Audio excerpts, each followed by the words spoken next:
Assalamualaikum warahmatullahi wabarakatuh. Kembali lagi di channel Radio Horor. Untuk kisah kali ini masih ada sebuah cerita dari tulisannya Om Ras. Dan untuk kisah yang akan saya bawakan kali ini, sebuah kisah yang berjudul Teror Santet Menjelang Pemilihan Kades. Dan sebelum kita lanjut ke ceritanya, tekan dulu tombol like video ini dan jangan lupa tekan juga tombol subscribe channel ini. Nyalakan juga lonceng notifikasinya agar tidak ketinggalan cerita-cerita lainnya dari channel ini.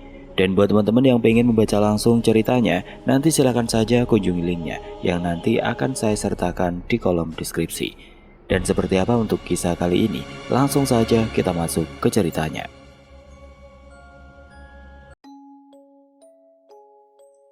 Satu bulan menjelang pemilihan Kades, para warga sudah mulai heboh dengan berbagai macam gosip yang beredar. Apalagi begitu baliho berisi visi misi dari para kades untuk kemajuan desa tersebut sudah dipajang di setiap jalan.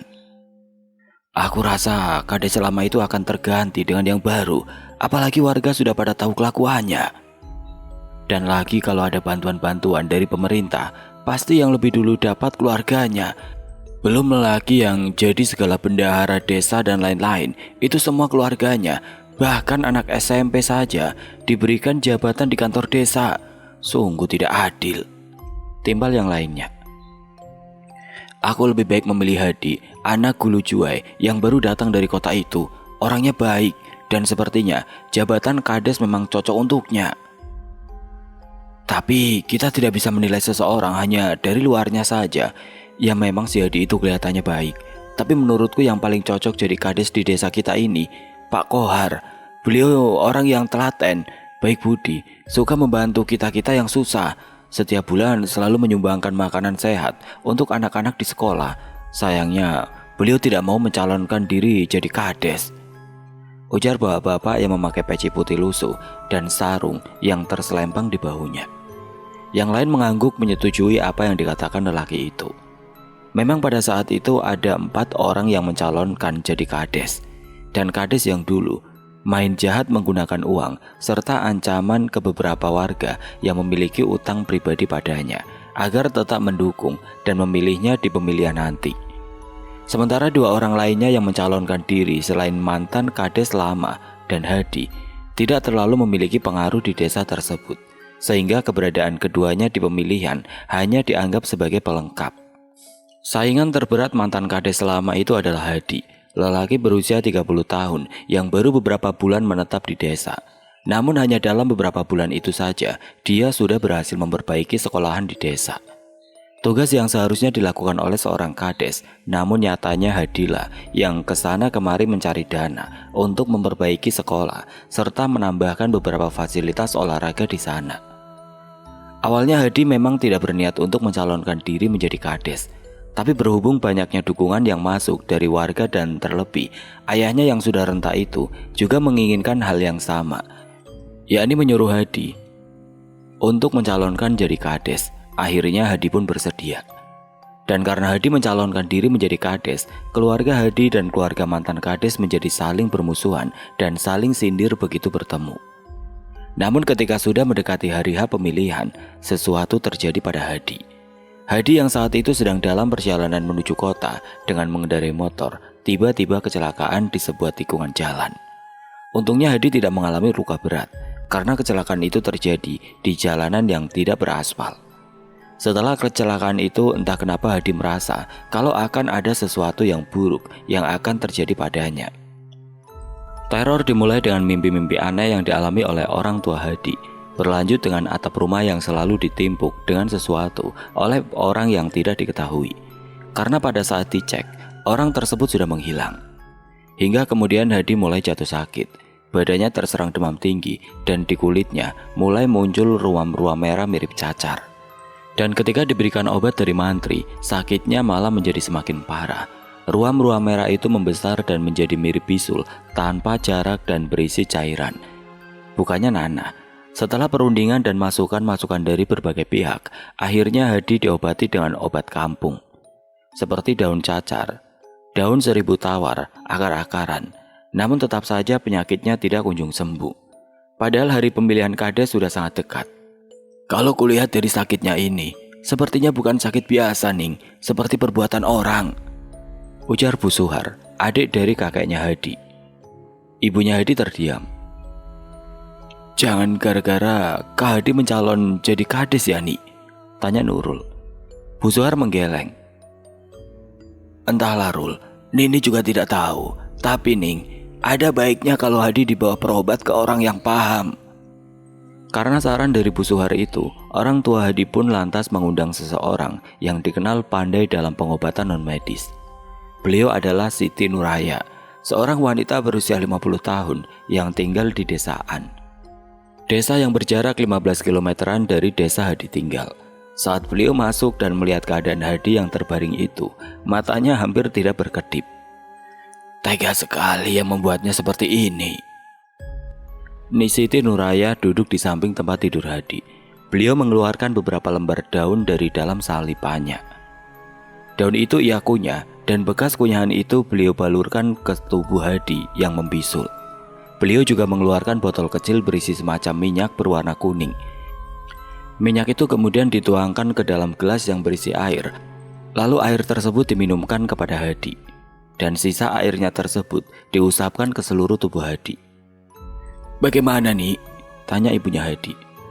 Insya Allah, atas isinya anakmu akan sembuh. Kita tunggu saja hingga dia bangun. Mendengar jawaban Siti Nuraya, ibunya Hadi menarik nafas panjang. Hatinya tidak bisa bohong, ia masih sangat khawatir akan keadaan Hadi. Doa tidak henti-hentinya ia panjatkan untuk kesembuhan anaknya yang masih terbaring di atas tempat tidur. Pukul 12 malam, Hadi bangun. Tubuhnya berkeringat, demamnya juga sudah mulai turun. Dari pukul 12 sampai pagi, peluh tidak henti-hentinya keluar dari pori-pori tubuhnya. Sang ibu bahkan rela tidak tidur hanya untuk menyeka keringat Hadi yang keluar terus-menerus. Di pagi harinya demam Hadi benar-benar sudah turun. Bahkan bisul-bisul aneh di tubuhnya juga sudah mulai mengempis. Meski wajahnya masih pucat pasi, tapi Hadi sudah bisa bangun dari tempat tidur. Dan dalam sehari semalam saja, penyakit Hadi akhirnya benar-benar sembuh. Hadi sudah bisa beraktivitas meskipun masih sedikit terbatas. Tapi ia sudah kuat untuk mengikuti acara pemilihan kades yang akan diadakan 2 hari lagi. Malam itu Hadi bermimpi didatangi oleh seorang laki-laki berjenggot putih dengan tato di kiri kanan lengannya. Lelaki itu mengancam Hadi supaya mundur dari pencalonan. Dan kalau Hadi tetap bersikeras ingin menjadi kades, maka salah satu dari orang tuanya akan ada yang jatuh sakit hingga meninggal dunia. Hadi terbangun dengan tubuh yang mengeluarkan keringat dingin. Ketika ia mendengar suara teriakan ayahnya, "Hadi!" Dengan cepat Hadi berlari ke arah kamar kedua orang tuanya. Matanya terbelalak begitu melihat sang ibu yang tidak sadarkan diri berada di pelukan sang ayah. Mukena putih yang dipakai ibunya tampak sudah memerah oleh darah. "Umaku kenapa?" tanya Hadi langsung mengangkat tubuh ibunya ke atas kasur. "Apa tidak tahu, Di? Tadi saat Apa tinggal ke kamar mandi untuk wudhu, umakmu masih mengaji dan setelah Apa masuk, umakmu tiba-tiba jatuh dan muntah darah." Tangan Hadi gemetar, air matanya tidak berhenti menetes melihat sang ibu seperti itu. Suasana semakin riuh ketika Nurul datang di pagi harinya. "Jangan-jangan Uma terkena kiriman orang, Pak," ujar Nurul pada ayahnya. "Apa tidak mau suuzon? Lebih baik kita tunggu umakmu diperiksa oleh mantri saja." Tidak lama kemudian Hadi datang bersama mantri. Setelah diperiksa dan diberikan obat, sekitar jam 8 pagi ibunya Hadi pun mulai sadar. "Syukur alhamdulillah Uma sudah sadar," ucap Hadi. "Di, kalau Uma habis umur, jaga Apa dan adikmu ya, dan jangan berhenti untuk terus membantu orang-orang. Jangan hanya karena Uma pulang lebih dulu, Hadi langsung menyerah dan putus asa. Doa Uma dari Hadi dalam kandungan hingga Hadi besar seperti ini. Uma sangat berharap Hadi menjadi anak yang baik dan senantiasa berguna untuk orang lain. Uma akan sangat bangga jika harapan Uma dapat Hadi kabulkan dengan cara memakmurkan desa kita ini, Nak. Jangan berkecil hati dengan komentar segelintir orang yang tidak menyukaimu. Anggap komentar-komentar itu sebagai pecutan untuk Hadi menjadi lebih baik lagi," ucap ibunya lirih. Hadi tidak kuasa membendung air matanya begitu mendengar ucapan sang ibu. "Umur Uma masih panjang. Uma tidak perlu pulang kemana-mana, karena disinilah rumah Uma. Aku berjanji akan menjadi seperti yang Uma inginkan. Tapi Uma tidak boleh mati. Uma harus tetap ada di dekatku, menemaniku sampai aku menjadi seperti apa yang Uma inginkan. Hadi janji, Mak. Isak Hadi sembari menggenggam tangan ibunya yang sudah terasa dingin. Namun beberapa jam setelah itu, ibunya Hadi mengembuskan nafas terakhirnya. Hadi histeris begitu melihat sang ibu yang sangat ia cintai telah pergi untuk selama-lamanya. Dan ketika dimandikan, tubuh jenazah ibunya Hadi tampak bercahaya, kulitnya pun kuning, dan wajahnya juga tampak tersenyum. Singkat cerita, hari pemilihan kades pun tiba. Warga berbondong-bondong untuk memilih calon kades. Terlihat Hadi dan calon-calon kades lainnya duduk di atas kursi. Wajah Hadi tampak muram dan sendu. Sesekali ia menatap keluar ruangan. Di sana terlihat ayahnya berdiri menatapnya untuk terus memberikan dukungan semangat pada Hadi. Orang-orang bergantian mencoblos dan memasukkan surat suara itu ke dalam kotak. Sekitar pukul 3 sore, 4 kotak suara pun dibuka oleh para panitia. Pada hasil kotak pertama, nama Hadilah yang terbanyak dipilih. Begitu juga dengan kotak kedua hingga keempat. Walau hasil suara yang keluar antara Hadi dan mantan kades saling berkejaran, namun tetap Hadi yang paling banyak dipilih oleh warga. Tampak jelas raut kekecewaan pada mantan kades. Lelaki itu menatap Hadi dengan penuh murka. Bahkan saat bersalaman pun, ia langsung buang muka, seakan jijik menatap wajah Hadi yang saat itu dikelilingi oleh banyak orang. Saat mantan kades itu pergi, Hadi mendengar ia bergumam yang tidak jelas, tapi Hadi tidak begitu ambil pusing. Rumah Hadi malam itu tampak ramai sekali. Keluarganya berkumpul untuk melakukan syukuran kecil-kecilan atas terpilihnya Hadi menjadi kades di desa mereka, yang insya Allah akan membawa perubahan baik dan memajukan desa mereka. Pak Kohar pun ada di sana. Beliau menasihati Hadi tentang banyak hal. "Wajahmu seperti kurang bersemangat, Di," tanya Pak Kohar. "Iya Pak, saya teringat arwah almarhum ibu saya. Andai beliau masih ada di sini, tentu beliau akan sangat bahagia." "Ibumu pasti bangga padamu, Di. Tapi kau tidak perlu memikirkannya sampai bersedih dan murung begini. Karena aku yakin ibumu sudah bahagia di sana," ujar Pak Kohar. "Hanya saja kau harus tahu, Di, menjadi kades tidaklah mudah. Apalagi kalau kau melakukan tugasmu dengan baik dan benar, pasti akan bermunculan oknum-oknum yang membencimu dan berusaha untuk menjatuhkanmu. Mau itu pada pekerjaanmu ataupun melalui hal-hal gaib untuk membuatmu celaka. Makanya kebanyakan kades, camat, bupati, bahkan pemimpin negara sekalipun pasti memiliki pelindung.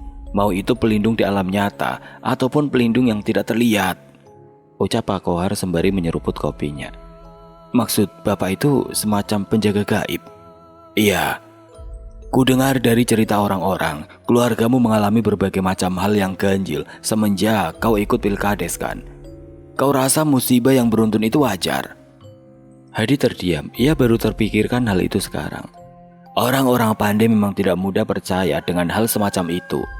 Tapi dunia yang luas ini, tidak mustahil hal-hal seperti itu memang benar-benar ada. Hanya saja mereka yang tidak percaya dan belum pernah merasakannya. Sehingga mereka bisa berpikiran bahwa hal seperti itu hanya tabu belaka. Kau tahu, anakku yang bertugas di perbatasan itu pun, bila pulang ke rumah, pasti dia berkunjung ke tempat-tempat orang pintar, kiai, dan lain-lain untuk mensyarati tubuhnya. Teman-temannya banyak yang sakit, kena wisa, dan lain-lain.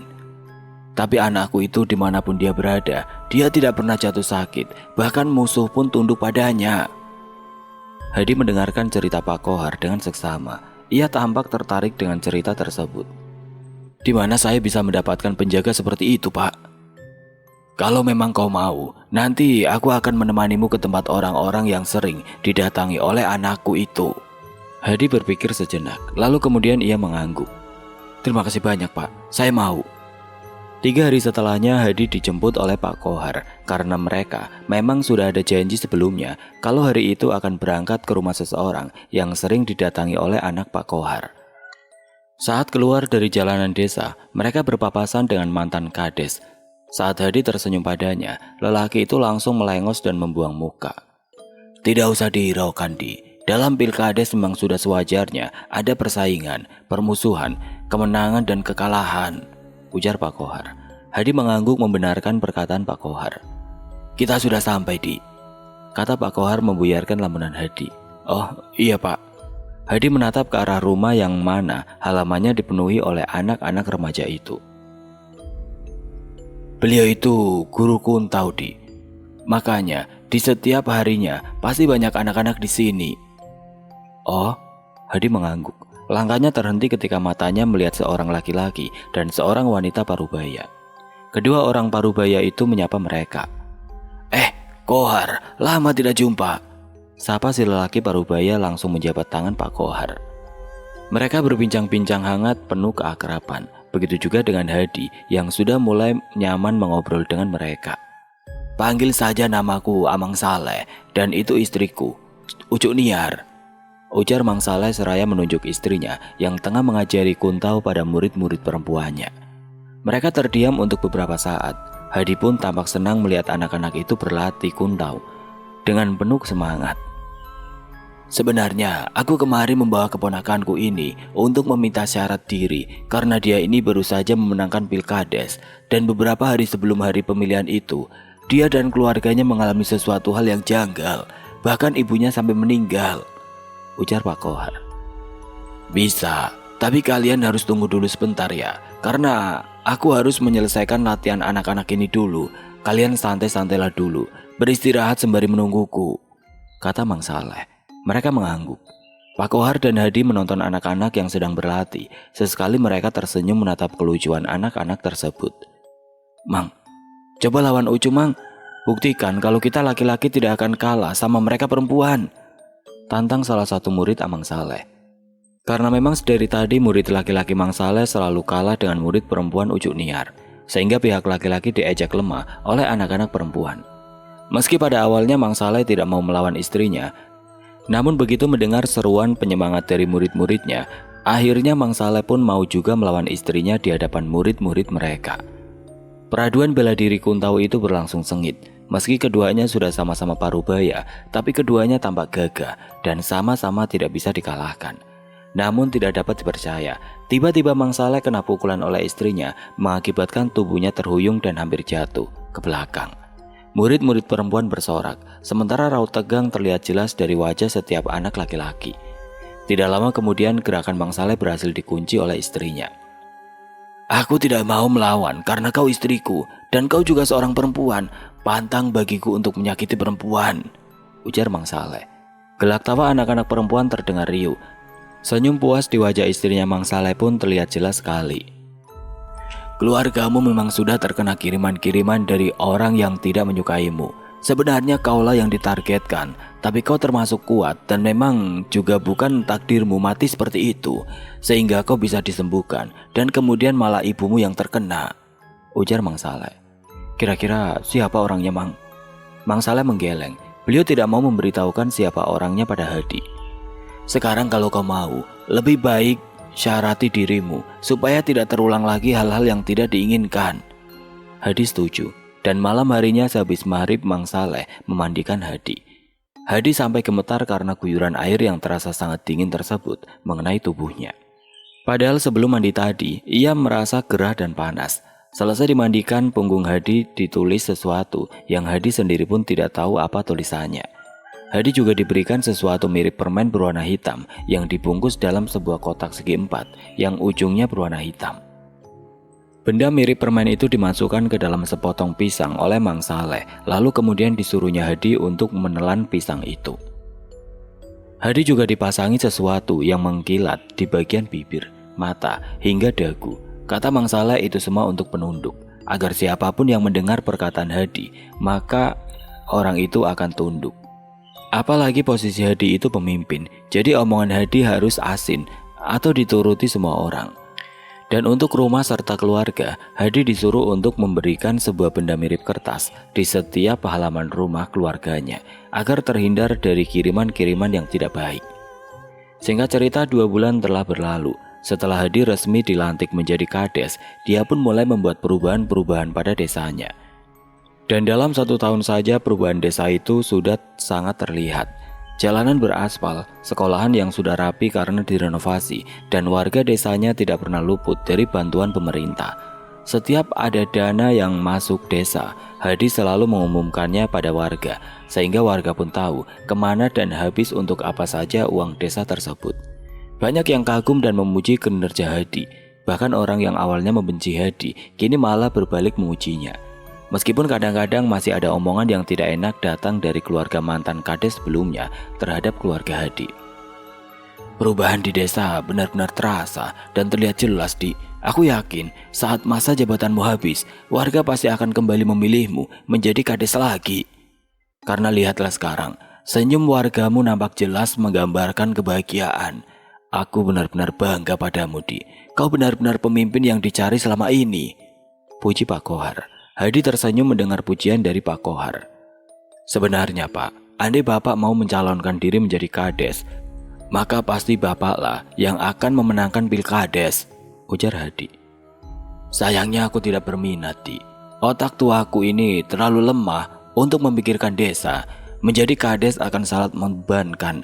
Karena di masa-masa tuaku ini, aku hanya ingin hidup tenang dan berbuat baik sebisaku. Dan semenjak Hadi resmi menjadi kades, ia tidak pernah lagi mengalami hal-hal janggal seperti sebelumnya. Mungkin juga hal-hal janggal itu tidak muncul lagi karena tubuh Hadi sudah disyarati. Wallahu a'lam.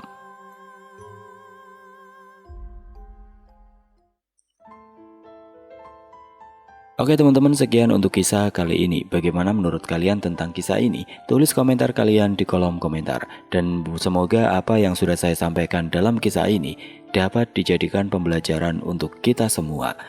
Buat teman-teman yang baru bergabung, jangan lupa untuk like, komen, share, serta subscribe channel ini. Dan nantikan kisah-kisah horor berikutnya tetap di channel Radio Horor. Wassalamualaikum warahmatullahi wabarakatuh.